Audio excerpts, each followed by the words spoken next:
load off of my shoulders. And I did this thing more for my family than for me. Jack Nicklaus just scored the biggest win of his career, and it didn't happen on a golf course.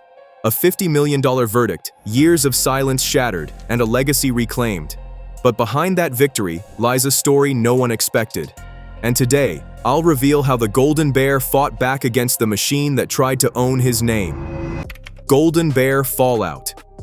It all began back in 2007, long before hashtags and live golf were even a whisper.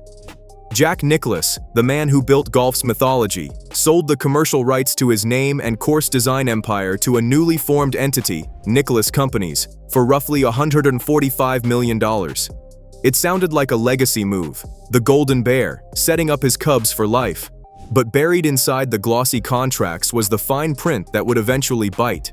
When Nicklaus stepped down as executive chairman in 2017 and his 5-year non-compete expired in 2022, he tried to return to doing what he loved, designing courses under his own banner. That's when his old partners showed up with paperwork instead of applause. We're new at noon. A jury in Florida awarded Jack Nicklaus $50 million in his defamation lawsuit against Nicklaus Companies. This is according to a report by ESPN. Nicklaus Companies sued him in New York, arguing that even his own name was off limits for business ventures. Imagine being told you can't legally be yourself. The court mostly sided with Jack, but the feud escalated south, all the way to Palm Beach County, Florida, where things got emotional, ugly, and absurd. Suddenly, this wasn't a polite dispute about contracts. It was a full-blown identity war. By the time the case reached trial in 2024, Nicklaus's team claimed his former partners had gone nuclear, leaking rumors, planting stories, and whispering about his supposed decline. The company denied it all, but the damage was done. Reporters pounced, golf fans gasped, and the once sterile business story became a moral one. Could the world's most respected athlete actually lose control of his own name? The fallout proved that even legends aren't safe when legacy becomes a line item. Legacy versus ledger. Court filings read like soap opera scripts, and this one had everything: betrayal, greed, and a multi-million-dollar morality test. Inside the Florida courtroom, Nicklaus's lawyers painted him as a man under siege by his own creation. His company, once built to honor him, had allegedly twisted the very system he'd founded. The lawsuit wasn't about golf. It was about ownership of memory, the price tag of respect. This might be the craziest story in golf history. Jack Nicklaus, the Golden Bear, has just won a $50 million lawsuit because somebody said he was joining Live Golf. Yes, just because somebody said he was joining Live Golf. The case's spark? 2 explosive allegations. The first, that Nicklaus secretly entertained a $750 million offer to front the Saudi-funded LIV Golf League, a claim that would have turned the Golden Bear into the game's biggest hypocrite, given his public disapproval of the breakaway tour. The second, that he was suffering from cognitive decline, whispers that he was losing it, no longer capable of handling business or remembering meetings. Those rumors hit harder than any bunker shot. The jury didn't just listen, they felt the disrespect. According to court transcripts from late 2024, jurors agreed the company's public chatter crossed from defense to defamation. The verdict? $50 million in damages, a figure symbolic enough to echo through every locker room in America. Interestingly, while the company itself was found liable, its executives, including billionaire Howard Milstein and President Andy O'Brien, walked free. Corporate guilt, personal escape, classic. Legal experts now call it a cautionary tale. The so-called litigation privilege that usually protects companies for what's said in lawsuits evaporates when those claims get paraded around the press. Translation? File your complaint, but don't weaponize it. For Nicklaus, it was more than vindication. It was a moral victory against the business machine that tried to commodify his name. If this courtroom clash has you rethinking legacy, hit that like button and subscribe. Jack's fight isn't just about golf. It's about identity, dignity, and the cost of silence. Drop a comment. Should athletes own their name forever? Let's talk truth, not just trophies. Litigation unleashed. When the gavel finally struck, the courtroom fell silent, except for the rustle of reporters sprinting to tweet. Jack Nicklaus didn't gloat. He didn't smile. He simply exhaled, like a man who'd carried an invisible bag of bricks for years. "It's not about me," he told reporters outside the Palm Beach courthouse, his voice soft but firm. "It's about my family and protecting our name."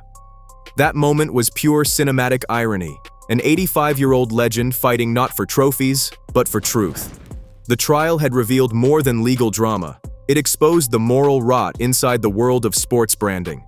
Analysts from JD Supra noted that the case effectively narrows the safe harbor for companies using lawsuits as PR campaigns. Translation for the rest of us: if you file a court document, keep it in the courthouse, not on the golf course rumor circuit. Meanwhile, fans divided into camps. The old-school faithful saw Nicklaus as a wronged patriarch standing up for his principles. The younger crowd, more cynical, more used to influencer chaos, called it rich guy karma. But in a rare twist, both sides agreed on one thing: the rumor about dementia crossed a sacred line. There are gossip headlines, and then there's cruelty. Nicklaus's camp says the $50 million verdict isn't about wealth. It's about reputation restitution. The company's lawyers plan to appeal, of course, but public sentiment is already shifting. Golf's elder statesman just reminded everyone that legacy isn't for sale, even if someone once paid $145 million for the rights to his name. Rumors and ruin. The gossip tornado didn't stop with the verdict. It began long before it. Back when the $750 million LIV golf rumor first hit headlines, the sports world lost its collective mind. Could Jack Nicklaus, golf's moral compass, really have flirted with the Saudi-backed league he once condemned? It was the kind of whisper that spreads faster than a tea-time scandal, salacious, strategic, and deeply personal. But in the courtroom, under oath, the truth surfaced. Nicklaus had rejected the idea outright, calling it a non-starter. A very long time, because I had never heard of this thing called Live Golf or Live Golf, LIV Golf, which is like another league competing with the PGA in Saudi Arabia or out of Saudi Arabia or funded by the Saudis. And it's kind of an amazing story. Jack Nicklaus just had his trial in Florida and was awarded by the jury $50 million for defamation because Nicklaus alleged that Nicklaus companies, imagine he had to sue his own companies. The dementia rumor was worse. It didn't just question his judgment, it attacked his humanity. "They said I couldn't think straight," Nicklaus told Palm Beach Post reporters after the verdict, a flash of steel in his tone. "That's not business, that's character assassination." Jurors agreed. Their $50 million message wasn't just about damages, it was a cultural rebuke. You can't drag an 85-year-old icon through the mud and call it marketing. Media analysts have since dissected how those stories snowballed, through leaks, half-quotes, and weaponized gossip. It's a classic playbook. Plant a rumor, let social media amplify it, then sit back and watch a legend's credibility erode. Except this time, the target fought back. Nicklaus's lawsuit became a referendum on the ethics of modern celebrity commerce. If a global icon can lose control of his own name, what chance does anyone else have? And here's the cosmic irony. All this over golf, the sport that prides itself on honor and etiquette. The whispers that tried to destroy his image only ended up burnishing it. The Golden Bear didn't crumble under rumor, he roared. Verdict's vengeance. The Florida jury's verdict was more than a courtroom win. It was a declaration of war against the silent corruption of reputation. The $50 million award wasn't random, it was a symbolic cleansing. The message: no company, no matter how rich or polished, can hijack the soul of its founder. Legal circles are still buzzing. Reuters called it a watershed for defamation law in sports business. JD Supra framed it as a red flag for corporate litigants who use lawsuits as smear tools. Even Sports Illustrated wrote that the case redefines ownership of legacy in the age of brand warfare. And they're right. This wasn't a fight about money. It was about immortality. Howard Milstein and Andy O'Brien, the executives once accused of fanning the rumors, escaped personal liability. But at what cost? Their company's reputation is now scorched earth. Shareholders are whispering about internal reviews, while golf's old guard has quietly begun distancing themselves. Behind closed doors, sponsors are asking the question no one wants to say aloud. If they can do this to Jack, who's next? Absentee from past champion events here this week. Can I ask what you make of that situation? Is it sad? I don't know much about it, to be very honest with you. Well, the RNA did not invite him to the past champion dinner or past... I really don't know anything about what they did. Nicklaus, meanwhile, played his win like a gentleman, calm, humble, but unmistakably vindicated.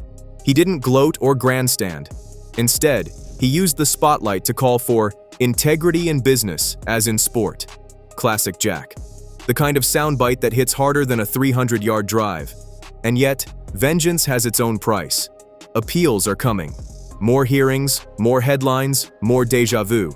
But the balance of power has shifted. The man once accused of fading has just proven sharper and stronger than ever. Aftermath and ascent. The dust hasn't even settled, yet the Golden Bear is already on the comeback trail, not with a golf club, but with quiet, calculated resilience. Nicklaus Design, his independent firm, has surged back into relevance almost overnight, signing new international deals across Asia, the Middle East, and Europe. Each contract feels less like business and more like redemption. The message from Jack is crystal clear. The Nicklaus name belongs to Nicklaus again. His press appearances have softened in tone, but not in conviction. "This was never about money," he told Newsweek with a steady calm that only decades of grace under pressure can teach. "It was about setting things right, for my kids, my grandkids, and everyone who wears that name." That line hit differently, not as a PR soundbite, but as a generational oath. Yet behind the polite smiles and polished statements, the legal storm still looms. The company's appeal is slated for early 2026, though few legal analysts believe it will overturn the verdict. Too much truth has already spilled out. Emails, boardroom whispers, and those ugly lines where legacy blurred into ledger. The court may have closed, but the moral cross-examination continues. In a sport obsessed with courtesy and composure, this saga became something far grittier. An emotional endurance test played out under fluorescent courtroom lights instead of Augusta sunshine. And the cultural aftershock? Massive. Boomers see Nicklaus's stand as a grand rebuke to corporate greed, a legend refusing to be itemized. Millennials and Gen Z, usually indifferent to golf, suddenly find him fascinating, a relic who fought back. On social media, the narrative has flipped completely. The same internet that once whispered dementia rumors now calls him the last true gentleman. Memes of his courtroom calm circulate beside quotes about integrity, turning the Golden Bear into something beyond an athlete, an archetype. Because here's the poetic twist: the lawsuit meant to shrink his legacy has immortalized it. In defeating the machine that tried to own him, Jack Nicklaus reclaimed more than a name. He reclaimed the soul of sport itself. So here we are, golf's greatest champion, still winning, but this time in a courtroom instead of Augusta. A $50 million verdict, a legacy reclaimed, and a reminder that even in the quiet sport, the battles can be brutal. Jack Nicklaus didn't just protect his name, he proved it still means everything. Jack Nicklaus just rewrote the rules of legacy. If you believe icons deserve more than contracts, share this video, subscribe, and join the movement. Because in a world of brand warfare, standing tall still matters, and the Golden Bear just showed us how.